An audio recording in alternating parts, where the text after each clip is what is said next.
It is becoming more and more obvious as cases in this pandemic go up and hospitalizations go up and deaths are starting to go up again that we need to do something serious. But this is America, so we're not going to. So short of doing something serious, we could wear masks maybe. But unfortunately, many of our elected representatives not only don't think that we need to press for people to do that, but in fact are doing what they can to stop other leaders from making it happen. And here we're talking about Georgia Governor Brian Kemp. The pandemic and Brian Kemp, two things that should not be combined, and unfortunately they have been. He said yesterday, through an executive order, that he was suspending all local government mask mandates despite the rise in coronavirus cases and hospitalizations in his state. So understand exactly what this means. Under the executive order, the Republican governor extended the state's public emergency and said face coverings are strongly encouraged, that's the good news, but not required, and Kemp's executive order voids mask mandates imposed by local governments as cases are going up. In the state, you've already lost 3,000 lives, by the way. So in the past, the executive orders he'd been putting out had been saying that local ordinances can't be more stringent than the state ordinances, sort of a general principle. In this case, it's specifically saying, though, you cannot at the county or city level mandate mask wearing. We will not allow it. Yeah, that's just insane. You look at, I mean, with the coronavirus cases, I think we always have to take a global kind of perspective to this. Most other countries have dealt with this. You look at Japan, where, by the way, mask wearing was already very much in the culture because when there are flu seasons, people are living very close together and just it's very much being polite to make sure you don't spread the disease to other people. And if multiple people participate in this thing, then it does a better social good. But Americans just don't do broader social goods. Not most of us. So, like, yeah, we've taken this perspective to down to not just some like cranks on the internet who are like cranks around at gas stations or diners who are just like refusing to not wear masks, but like it's actually coming down to the people who are legislating who are now deciding to legislate ignorance. And that's like, again, when you take a kind of global, broader perspective at different ways of handling the coronavirus, yeah, a lot of countries have really messed up in handling the coronavirus. And a lot of countries have done insanely well. But I think there have been very few states on like an America, United States level or anything like that, where you're actively doing something that's preventing what might like help people. It's going against the science so broadly. I think it's just absurd. Yeah, 100%. And the way that it's absurd is so similar to the absurdity that we've been experiencing on a daily basis that I really do feel like I'm living out a Groundhog Day or like Palm Springs sort of situation. Like Kemp specifically has been so ignorant, so wrong during this pandemic. He's still doing it? That even though, like, you can look at case counts in Georgia gradually going up. This is a couple of weeks now. His big move is to stop other politicians from making the decision that masks should be mandated.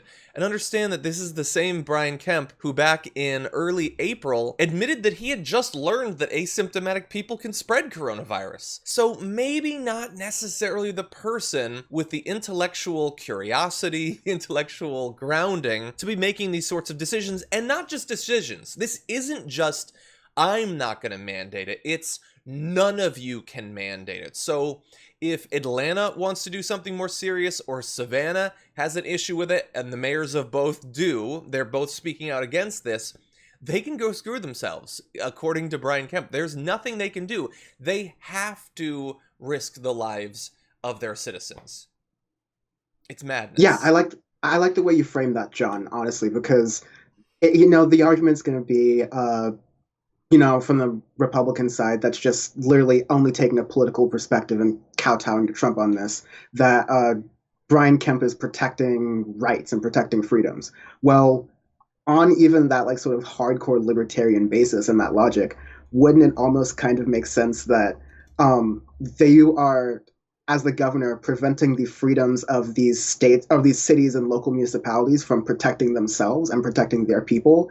If like a kind of maybe a science leaning rural, as far as like further away from the big cities in Georgia want to get together and say, hey, if you're passing through this town, we're going to wear masks. We're going to be smart about it because we don't want our local infrastructure to be really hit with this thing. Yeah. We can't deal with what New York did. Now Brian Kemp is preventing that. That seems like an overreach of government. I don't see any conservatives who are taking that line because, as we've established since like 2017 at this point, they're only going to side with the team, and the team is Trump, and Yeah. they thought they could hitch their wagon to that towards re-election, and that wagon's looking kind of wobbly right now. Yeah.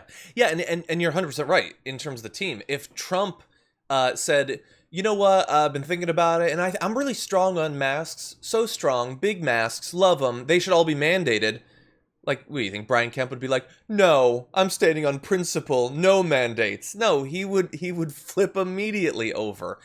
And so, I think if we accept that, then the onus is to some extent on Trump to take this more seriously. If all of these Republican state and local officials are 100% deferential to his will, if his will is in the direction of assisting the virus and continuing to spread, then that's going to be really bad for a lot of Americans. So I'm glad that we're focusing on Brian Kemp. And really fast, let me mention, I know that some people, even fans of the show, might be starting to get a little bit frustrated with the fact that we talk about masks all the time. Every show, we lead off a lot of shows with it, and I understand if it gets repetitive. I do. But while I am under no illusions about the power of this show to, in any significant way, influence the national discourse, if we have the ability to reach almost anyone and get them to take masks more seriously, I am going to go in that direction, even if it means crowding out a little bit of other news. We're still deep in the pandemic. I feel comfortable with this decision. I apologize if it bores you. Not you, Dan. Or you like, have to talk about it. No, I am happy to talk to you about masks or virtually anything else, John. But you. no, I think even if you are a viewer who is tired of hearing about masks or a certain topic, then maybe it's on to you to say, okay, if you feel like you've become an expert based on watching the very fine shows like The Damage Report on hearing about these topics, then go talk to other people, take that next step, and make sure that like you're able to correct people in a respectful way, in a civil way, but make sure you're able to talk to people who maybe aren't on your side of things, or start a conversation, or make sure don't even come from it like a you should do this. Just maybe come from it as a I care about your health and want to make sure you're properly informed kind of way. Like if that is the next step that you need to take, then maybe that's on to you to do that. I think that's a very, very healthy way to take that.